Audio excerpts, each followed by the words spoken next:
Hi everyone, this is Joanna Piłatowicz for you, and it is my pleasure today to welcome Annabelle Baumann. Hi Annabelle, how are you doing there? Hi, Joanna. I'm doing great. Yep.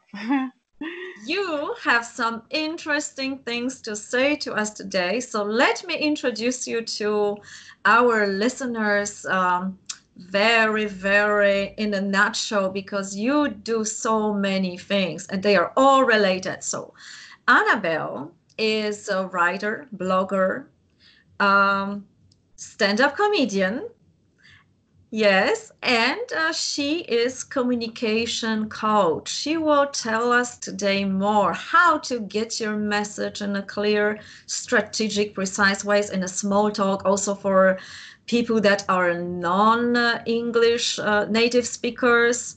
Also for that, so stay with us. But the first thing I will ask you, what do you have to do with Michael Jackson? Yeah. So I'm from Indianapolis, Indiana, originally, and I have cousins who went to school with Michael Jackson in Gary, Indiana. So that's the connection I have to Michael Jackson. We had this little small talk, and I'm a big fan of Michael Jackson. I say, oh, really? You have to mention that. That's so cool to be able to observe someone.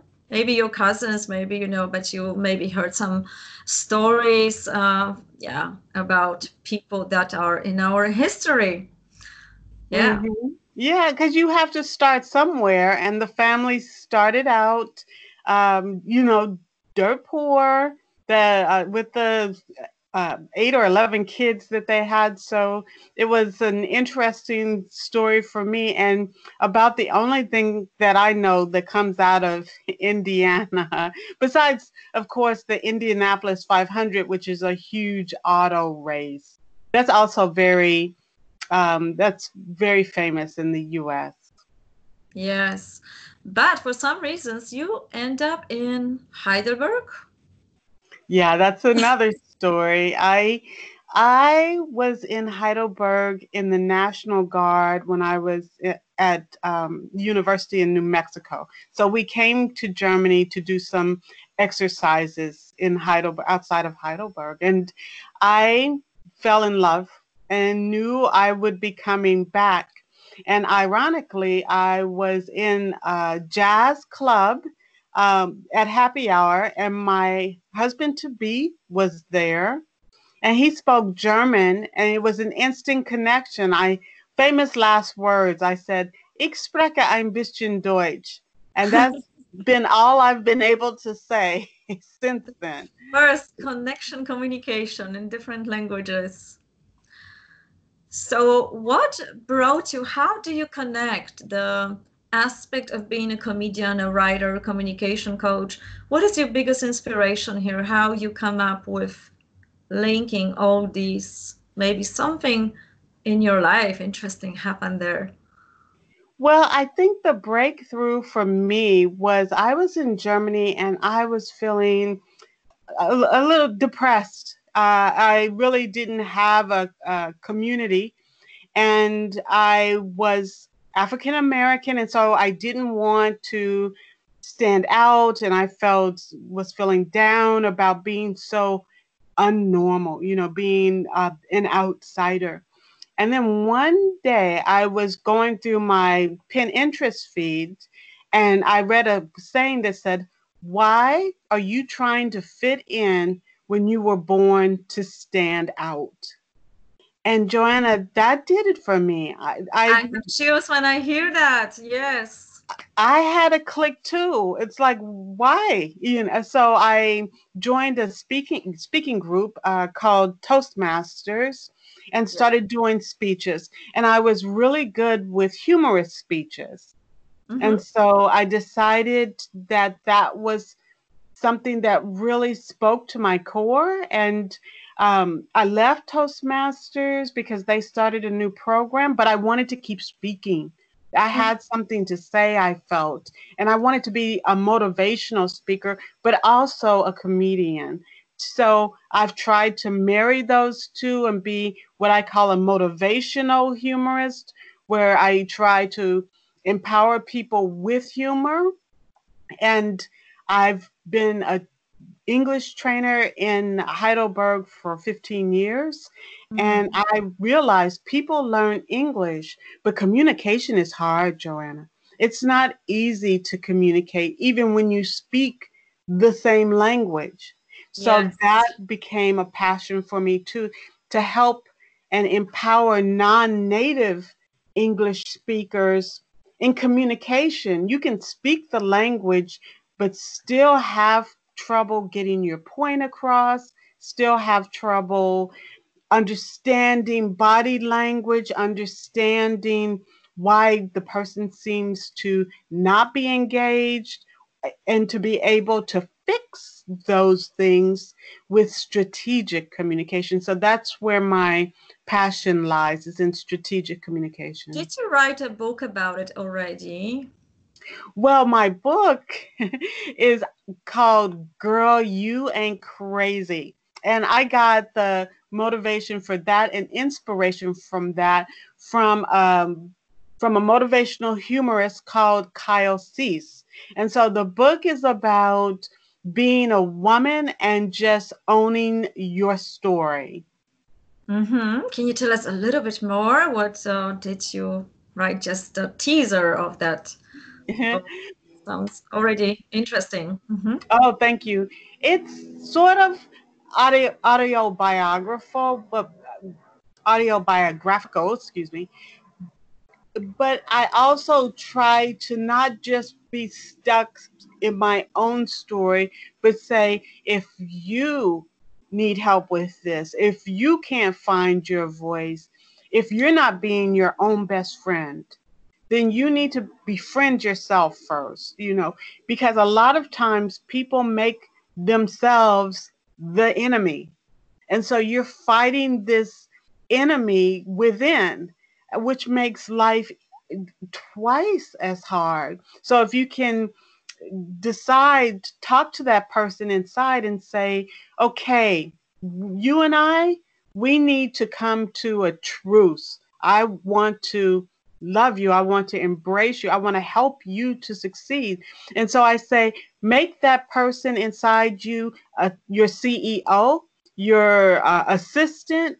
Have that person inside you helping you. So when you say, oh, I don't feel well, and then you realize that you've managed to make some phone calls or you've managed to do some work, say to yourself, okay, that person inside of me that took that motivation and used it, I'm going to give that person a clap on the back. I'm going to praise that person. So you have a CEO inside you, you have an administrative assistant. We all have these different parts of ourselves. And sometimes when we feel like, sometimes, Joanna, I do things and I'm not the person who got it done. I feel like the person who got it done was ahead of me. She managed to get out 15 emails. Have you ever felt that you All have the time. a All the time. multitude? Anytime I'm teaching, it's like somebody did that class because it was so great, even for me. Yeah, exactly. I and Walt Whitman said we contain multitudes. So if we could get our arms around ourselves first, self-love, and then we can step forward. So that's what the book tries to talk about, with humor still, Mhm. with my story, how I was attracted to magic as a child, and I was lonely because I was a foster child. My mother had a nervous breakdown when I was born, so I reunited with her many years later when I was 12. And it's a story of how, coming from poverty, I said to myself, that is your history, but that doesn't have to be your story. That doesn't have to be the end of your story. And so that's what I try to help people with in the book. Fantastic. It's always like when someone can help someone else. These people always have a huge story sometimes very, very painful, because otherwise, how can we help? So that is an enormous gift to be able to transfer this into something positive and link it also for other people. So let's talk about it a little bit more. So what about that communication? So what was the hardest thing to teach them to communicate in a precise ways, to get Mm, that message across in a precise, strategic? Sometimes we have some people go for this business meeting, they have several seconds only to get interest or get a business done. exactly. And so in workshops, me and my colleague, we both have the same strategic goals that we help people get their mind around acronyms like focus and tips, things that can help you to build an argument or help you to, if you need to create a short elevator pitch, the points that you need to cover in this 1 to 2.5 minutes when you're on the elevator and you have to give a pitch. Or Yeah. like you said, you're sitting in front of people and you have to sell some aspect of what you're trying to do. So what I do is I work with clients who speak English, and you don't have to speak it at a native level. A Mhm. lot of people think, oh, I have an accent. Oh, my English is not so good. That's not the issue, really. The issue is that you get across what you have to say in a conversation. Be it may be that you have to think about it and practice it, but you still can be able to communicate, even if you don't have that almost native um, adaptiveness that people always fear, like, oh, I'm not a native, or my English is so bad, and that shouldn't hold you back. And that's why I seek to empower my clients to say, what is it you need to say? What is it you need to do? Do you need to negotiate? Do you need them to sign the deal? Do you need to build a relationship or to give some bad news? It all depends on what you need to do at that moment. And then having sort of a plan of points either that you need to touch to make sure. One would be sort of the sandwich that we talk about. If you're giving a critique, that you give two positives and then a negative and a positive. Yeah. That's It's an art. It's an art to yeah, be able to criticize constructively. yeah, exactly. And critiques are hard for people to give and to hear. And a lot of times non-native speakers don't realize they're even being criticized because they hear all this positive messages and think, oh, they think I'm doing a great job. Ah, So, yeah, and that's so um, um, this subtle negativity or critique that comes in this sandwich, you have to be able to hear it and say, okay, I'm going to take this critique on, but you have to know how to hear it. mm-hmm. So when people coming to you and they want to be precise about their whatever they want to do, but if they are coming with that issue of not being precise, not yet, do you have any um, did it happen to you? Is it challenging to find out what they really want? Because they may be thinking, it's happening in therapy often and other forms of coaching, that they think they want this or they don't know what they want. They just say generally, oh, I want to help people. And then, but what? And they have no idea. Well, a little bit of the difference is I'm working in corporate America. So my clients are already in a position, they already have a client, they're already doing sales or leading a team. So, and what I'm helping them with is to be better in their job. So Okay. whatever they need to do, it's connected to work. So it, and they know what they have to do. Like I need to get this team of 6 people to all agree. How do we get to a consensus? How do I start that conversation? And how do I get them through that process together?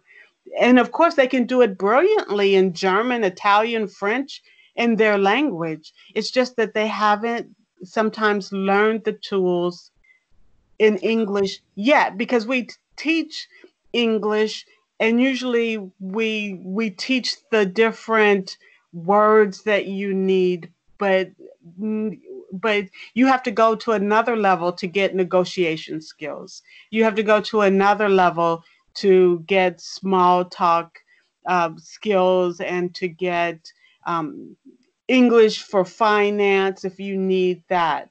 But really, it's how you need to communicate to get your job done.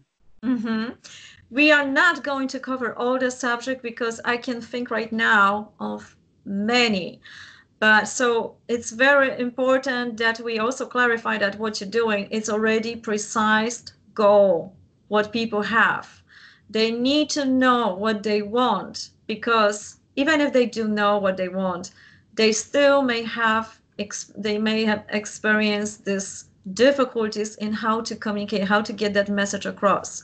So, would you like to share something more, maybe even if you have an example that people can understand a little bit better about the communication style of how to maybe criticize, how to start that even small talk in order to get that message what they want? Well, okay, let's start with small talk. A lot of times I hear in Germany, people tell me, oh, I hate small talk, or I can't do small talk, or, what is small talk even? And small talk is what we use this superficial language about the weather, about the event that we're at to bring us closer to people. And Mm-hmm. once we have that connection to someone, then if we need to go into a deeper conversation, then that can come later. But first, you have to build what we call rapport. And that's this: I'm speaking with you, and you understand me, and we understand each other. So that would go, there's something I use called focus. And with focus, to get your small talk game Mm-hmm. accurate, you would start with the foundation. So the foundation is the weather, the actual event that you're at.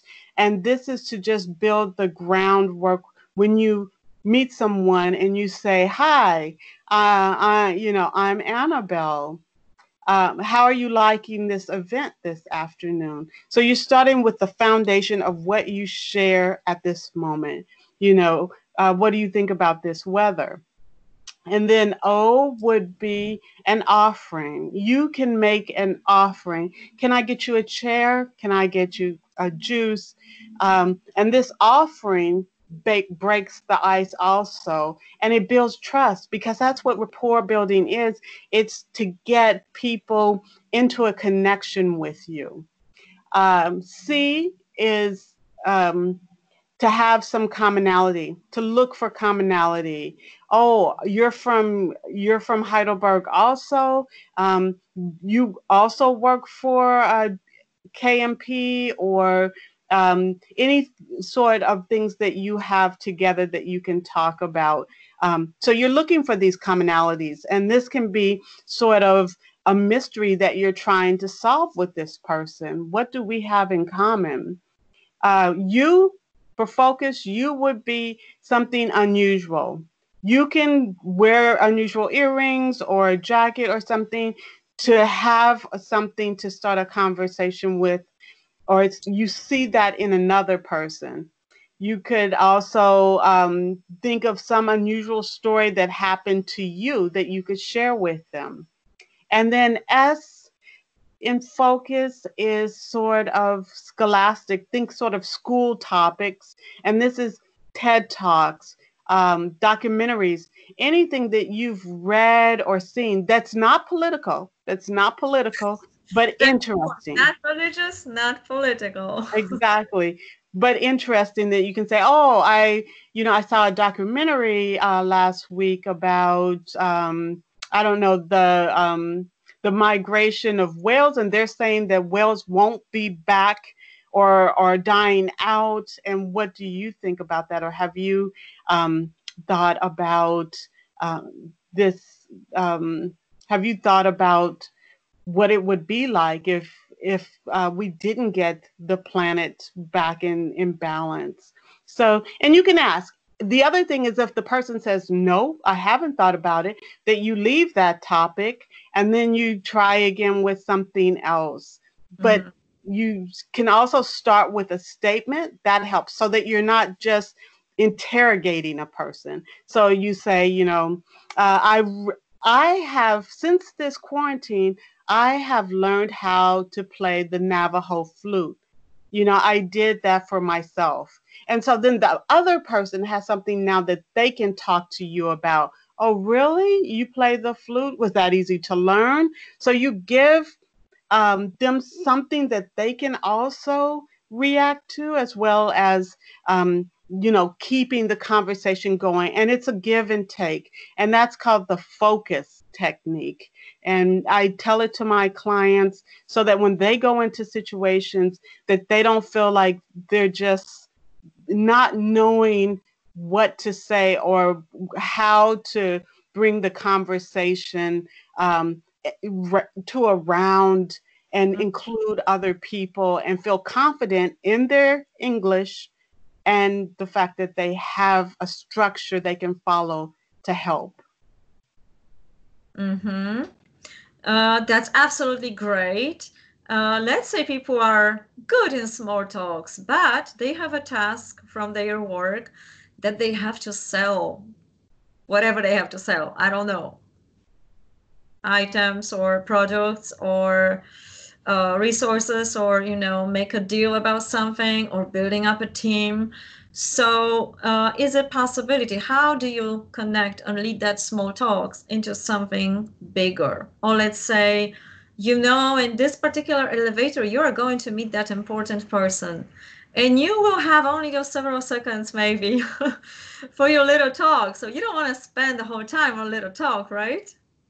Exactly. And then again, we're talking about what is your goal? If you have something that you need to sort of to sell or to pitch, then you have to prepare a pitch. And that's what I'm sort of driving at is people that I work with really do have these things that they want to do at work. They need to sell something, they need to pitch something, they need to engage in some way. And if you can build a system around that, if you're in a pitch situation in an elevator, and you're talking to someone who you want to sort of get them in this fascination mode, come up with a unique statistic, something that maybe they did not know that feeds into why you're pitching this to them.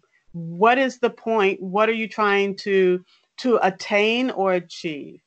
So if you know what you want to achieve, then you can build it from a poignant story. You can build it from interesting fact, or even a humorous statement Mhm. to lead into what you want to pitch to this person. Mm-hmm.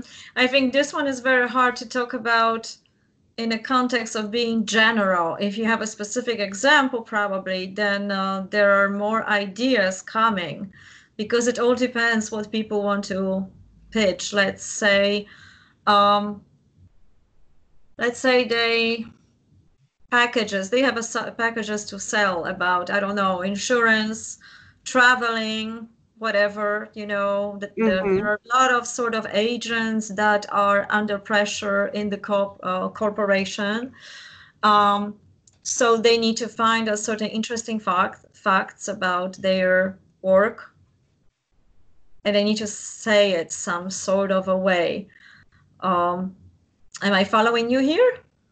Yes. So let's say if you want them to bring English lessons to your job and you're in the elevator and you say to the HR director who happens to be in the elevator with you, did you know that English has become the number one language spoken throughout the world?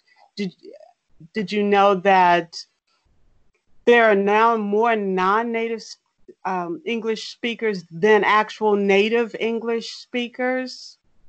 Mm-hmm. English has become the language of business, and we need to bring English to our colleagues so that we can have courses.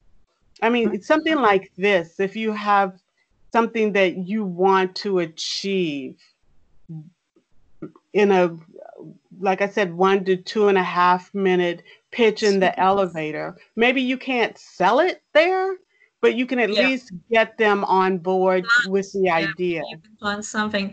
I think that the hardest thing is to connect that small talk into pitching something, unless you're very smart and very well prepared for it.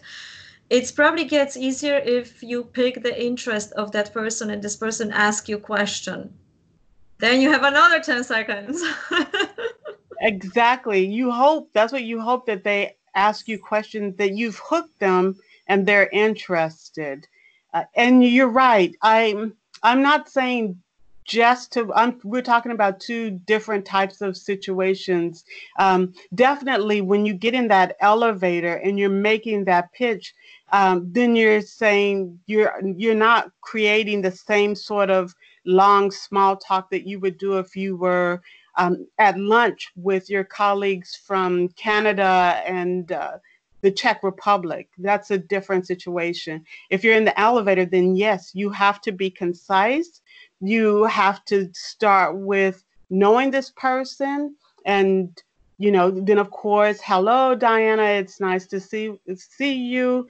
Um, I'd I'd like to take 2 minutes of your time to bring up a project that I think would benefit the whole department or the whole company. And then hopefully they'll say, well, you have 2 minutes until we get up to the next floor, to the 10th floor, or what have you. So definitely it's not, you're right. These are two separate situations. So whatever your situation is, you will do better if you're a non-native speaker, if you have thought of how you want to present this idea, or how you want to sell it, like you said, or how you want to present yourself as being a leader, as being competent, or as being interested in others. I think at this point, I should say something like if you are hearing this out there and you have questions for Annabelle about a specific example or pitching specific idea you have, or you're dealing with something you don't know how, then perhaps the best is to ask directly so we could continue with the specific examples. If you have some, Annabelle, examples that you can share with us what worked, and just to give people ideas how they could start, because maybe it's relating to them. Sometimes there is the synchronicity that people who are listening, they are relating instantly with the subjects that you were coaching people about recently. Okay. So a recent coaching event that I did in Heidelberg, I had several people from different positions and different companies, but we were at that time talking about body language and understanding body language and handshakes, and reading others' body language. Now that we've moved online, we don't have all of that body language, and basically we speak with three languages: our voice, our tone, and our body. And right now we're losing two of those languages, and especially if that person has their camera off. And so clients ask me, how do I know that they've understood what I've said? And so I'll coach them to just ask, literally to just ask, how did you hear what I just said to you? Could you feedback to me what you understood? So things like that, asking for confirmation that people have understood what you've said. I've coached people on that.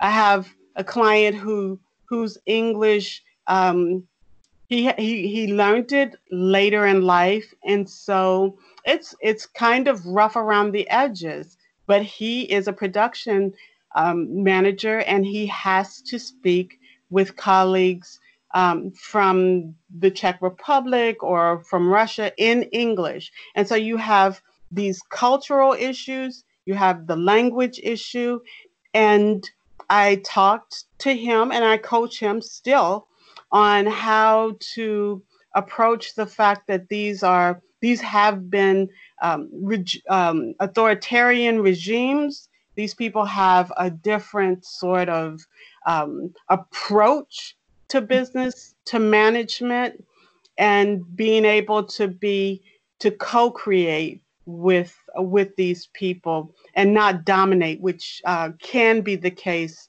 with some with especially German engineers, because they have an agenda and they want to go boom, boom, boom, and to bring people along with you. So that's another case that I've dealt with.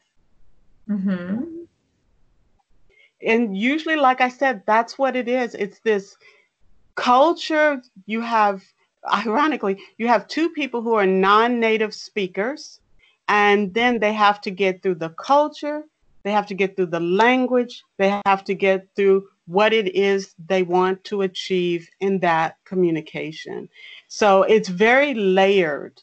And that's why I am so passionate about empowering people whose language, native language, isn't English, to learn these communication skills, to learn strategy when they speak and how to. And but usually, Joanna, they are going to something specific. So it's not like life coaching. It's not like I'm trying to find a purpose for them.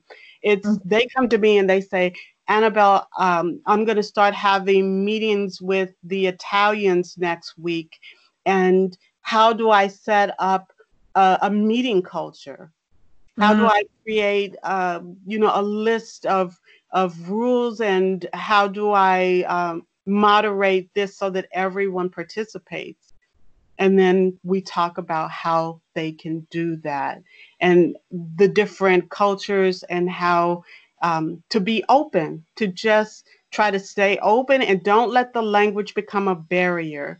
Because a lot of times when people don't speak English as a native speaker, they can feel they're not being heard, or somehow the message is being jumbled. And so if they can follow through on some steps, like having meeting rules, and then having a moderator who can re repackage or rephrase what's being said and make sure everyone understands. But you have to have an inclusive culture, but you have to create that. And it starts with one person who decides, I'm going to make our communication better. Perfect.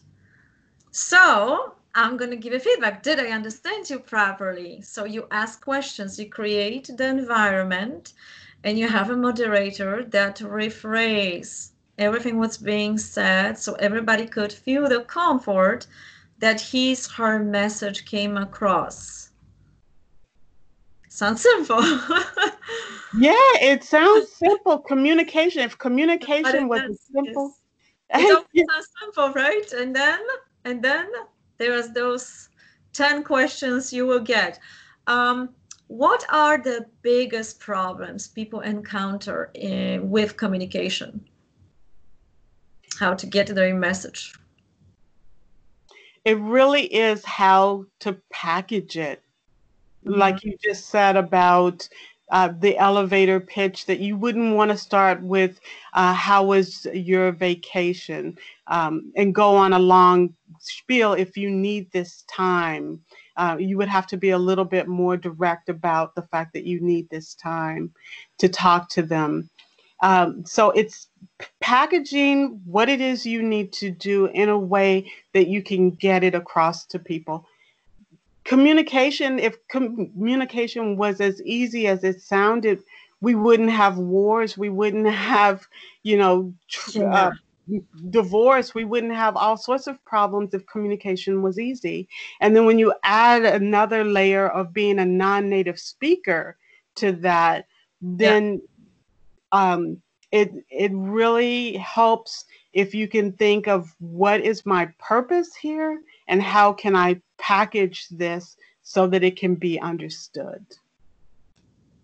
Yes, I absolutely agree. From my side, I don't have more questions for now because I have a feeling that if I ask another bigger question, I would like to also that this is a dialogue between people who are watching this Oh, and you, so they can ask those questions that is the most important for them, because we all know that unfortunately it takes a lot of practice, experience to put yourself in the situation that is unfortunately not comfortable.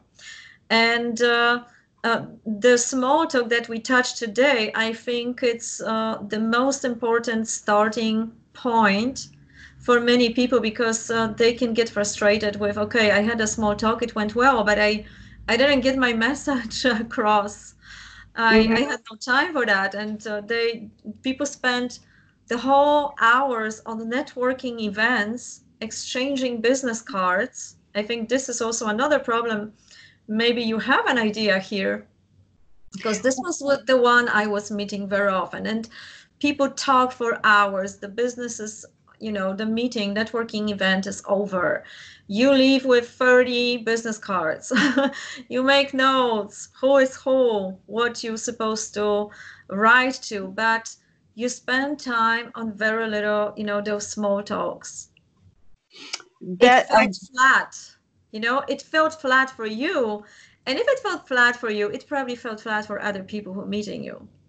Well, the thing is, ironically, with small talk, again, your agenda, if it's not someone you know and it's someone that you think you may be able to work with, that you have something that they would benefit from, still you need to build this rapport. Unfortunately, we have to start there, and then they are only an acquaintance. You know, they don't know you. It's like trying to get a marriage. And will you buy this? Will you buy this car or system or coaching from me?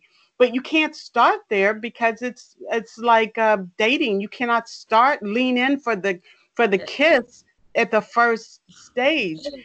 You have to build the foundation, and maybe you can't get to this to the point that you want to right away. And I know it's frustrating, but the thing is that you have to build up from acquaintance to friend. And what you really want people to do is to feel like family. And that's why I say, offering an exchange, asking them about what they need and what you can do for them, Yeah. uh, before trying to get what you want.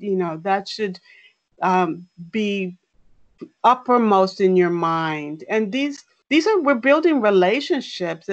You don't want it to be just a transaction. You want Yes. a relationship with people. Mm-hmm. Absolutely. That's very important, because that typical, some people say problem, that they go to this networking events and it doesn't bring them anything. But unfortunately, it takes some time. And also, you probably have to pick. You're not going to talk to 50 people. So you have to have follow your feeling maybe and pick those that you really want to offer your time, invest that moment to relate to someone that piques your interest, and then build up the communication and relation and so on. So Yeah, this is a good, well said about not underestimating the connections too. That people Exactly. need to trust us, and we need to trust them in order to cooperate in whatever business we have. Would you like to share something more today with us to and not to conclude everything? The most important, I think you already said the most important thing to start with. The only thing we can take is more questions, but the most important idea for our ending for today. Would you like to add something to it?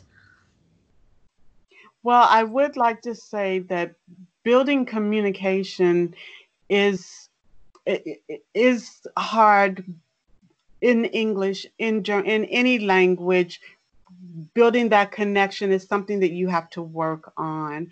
And strategic communication is what I'm trying to teach my clients. I have a LinkedIn, I have a survey on LinkedIn right now where people can sign up and talk about, go to the survey and fill it in at their email address, and they'll be invited in September to a communication training.